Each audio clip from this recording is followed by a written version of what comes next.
बंटवारा भाग एक सोशल कहानी। क्या थी फौजिया की कहानी। चूल्हे पर रोटियां सेंकते सेंकते फौजिया सामने फर्श पर बैठे पोते पोतियों को थाली में रोटी और रात का बचा सालन परोसती जा रही थी। साथ ही बगल में रखी टोकरी में भी रोटियां रखती जा रही थी ताकि शौहर और बेटों के लिए समय से खेत पर खाना भेज सके। तभी उसकी सास की आवाज सुनाई पड़ी, अरे खस्म नुखानिए, आज मैनू दूध रोटी मिलेगी कि मैं। सास की पुकार पर फौजिया ने जल्दी से पास रखे कटोदान में से 2 बासी रोटियां निकालकर एक कटोरे में तोड़कर गुड़ में मीसी और उसमें थोड़ा पानी व गरम दूध डालकर अपनी बगैर दांत वाली सास के खाने लायक लपसी बनाकर पास बैठी बेटी को कटोरा थमा दिया। जा दे अब बुढ़ी नू कटोरा तो पकड़ लिया रजिया ने, लेकिन जाते जाए अम्मी को ताना जरूर दे गई, जब तू तज्जी रोटी सेंक रही है उन बेबे नू बस्सी रोटी किस वास्ते दे दी। फौजिया ने कोई जवाब न देकर गुस्से से बेटी को घूरा और वहां से जाने का इशारा किया तो रजिया बड़बड़ाती हुई चली गई। फौजिया ने अपनी बड़ी बहू सलमा को आवाज देकर खेत में खाना पहुंचाने को कहा और जल्दी जल्दी सरसों का साग व कच्ची प्याज फोड़कर रोटियों के साथ टोकरी में रखकर टोकरी एक तरफ सरका दी। रजिया को अपनी दादी के प्रति अम्मी के दोगले व्यवहार से बहुत चिढ़ है, लेकिन उसका कोई वश नहीं चलता, इसीलिए हर रोज अपनी अम्मी से छिपाकर वह दादी के लिए कुछ न कुछ खाने का ताज़ा सामान ले जाकर चुपचाप उसे खिला देती है और दादी भीगी आंखों व भरे गले से अपनी पोती को पुचकारती रहती है।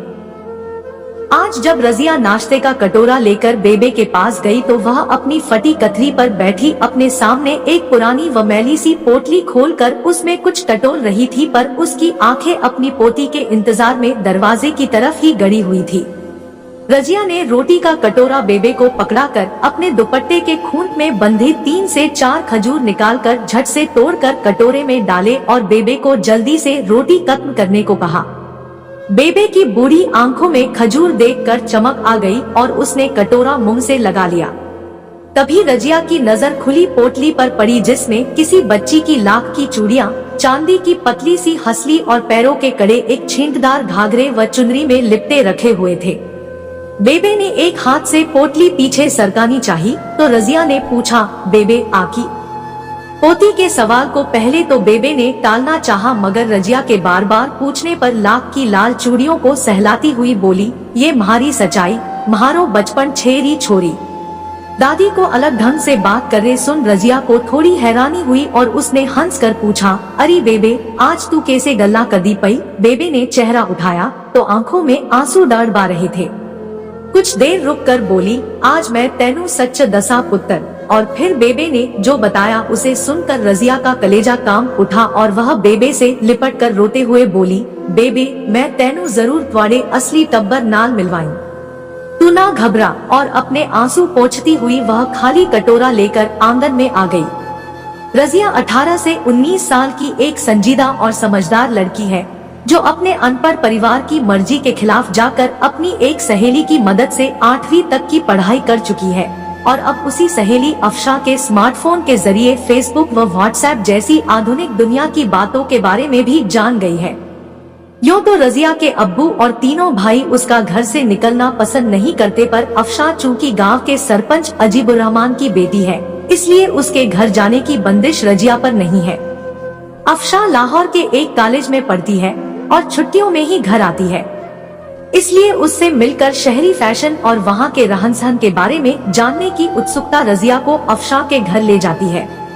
रजिया के अब्बा 4 भाई और 3 बहनें थी, जिनमें से सबसे बड़ी बहन का पिछले साल इंतकाल हो गया। बाकी 2 बहनें अपने अपने परिवारों के साथ आसपास के गाँवों में रहती है और चारों भाई इसी गाँव में पास पास घर बनाकर रहते हैं। हालांकि इनकी बीवियां एक दूसरे को जरा भी पसंद नहीं करती है, मगर खेतों का बंटवारा अभी तक नहीं हुआ है, इसलिए सभी भाई एक साथ खेतों में काम करते हैं और उनकी बीवियों को जग दिखाई के लिए अपनेपन का नाटक करना पड़ता है। सभी भाइयों के बच्चे अंगूठा छाप है क्योंकि उनके खानदान में पढ़ाई लिखाई को बुरा माना जाता है। रजिया ने अफशा की मदद से जो थोड़ी किताबें पढ़ ली है उसकी वजह है रजिया का मंगेतर जहीर, जो चाहता था कि निकाह से पहले रजिया थोड़ा लिखना पढ़ना सीख ले। वह खुद भी 12वीं पास करके पास ही के कस्बे में नौकरी करता है और साथ ही आगे की पढ़ाई भी कर रहा है। वह हमेशा रजिया को आगे और पढ़ने के लिए कहता रहता है। लेकिन रजिया के अब्बू उसे किसी स्कूल में भेजने के खिलाफ है, इसलिए अफशा से ही जो भी सीखने को मिल जाता है उसी से रजिया तसल्ली कर लेती है। आज बेबे की बातें सुनने के बाद रजिया ने मन ही मन तय किया कि वह हर हाल में अपनी बेबे को उसके अपनों से मिलवा कर रहेगी। इसके लिए चाहे उसे अपने खानदान से लड़ाई ही क्यों न करनी पड़े। मगर सिर्फ तय कर लेने से तो काम बनेगा नहीं, उसके लिए कोई राह भी तो निकालनी पड़ेगी। तभी रजिया को अफशा के फोन पर देखे फेसबुक के देश विदेश के लोगों का ख्याल आया और वह तुरंत अफशा के घर की तरफ लपक ली। सुबह सुबह रजिया को आया देखकर हैरान अफशा ने आने की वजह पूछी तो रजिया उसके कंधे पर सिर रखकर सिसकने लगी। अफशा उसे अपने कमरे में ले गई और आराम से बैठाकर उसकी परेशानी की वजह पूछी। तब रजिया ने अपनी बेबे का पूरा इतिहास उसके सामने रख दिया। बाजी, बेबे हिंदुस्तानी है। रजिया की यह बात सुनकर अफशा ने हंसकर कहा कि पाकिस्तान में बसे आधे से ज्यादा लोग हिंदुस्तानी ही हैं, क्योंकि बंटवारे के वक्त वे लोग यहाँ आकर बसे हैं। ना बाजी, बेबे साढ़े मजहब दी नहीं हैगी। और फिर रजिया ने बेबे की पूरी आपबीती अफशा को सुनाई।